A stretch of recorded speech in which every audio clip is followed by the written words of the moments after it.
It's summer in a small town. Due to an unusually wet spring, the vegetation has grown more lush than normal. In a few weeks, the tourist will begin arriving. While driving around town performing some routine maintenance, John stops at an intersection. He notices that the stop sign is partially covered by vegetation, making it difficult to see. It occurs to him that over the past few weeks, he's noticed the same thing at 3 or 4 other intersections around town. A couple of them have been the sites of crashes involving out-of-town drivers. John makes a note to himself to mention this potentially unsafe situation to his supervisor, the Public Works Administrator.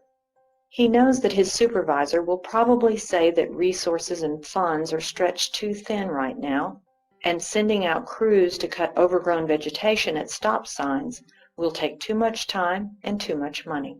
It'll just have to wait. John, however, has got a plan and feels pretty sure he can convince his supervisor that trimming back the vegetation is important to the safety of the traveling public and can be done in a cost-effective manner. All that's needed is a little planning and thinking ahead.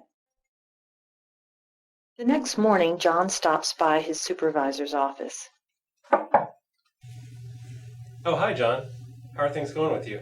Well, things have been going pretty good overall. When I've been out and on my rounds the past few days, I noticed the vegetation blocking some stop signs around town. All this rain really made the plants shoot up. I'm concerned about the potential safety issue of drivers not seeing the stop signs.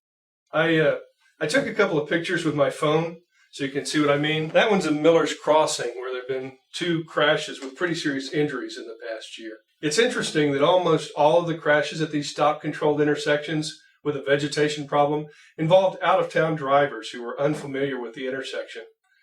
I'm concerned with the summer tourists coming for all the local fairs that the crash problem might just get worse. Yeah, those crashes were bad, I remember. Well, I have no doubt that the bushes need some trimming, especially with all the rain that we've been having lately, and I am glad that you noticed it.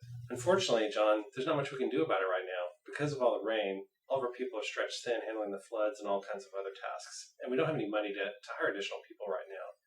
Unfortunately, the vegetation trimming is going to have to wait. I know what you mean, but I've got an idea.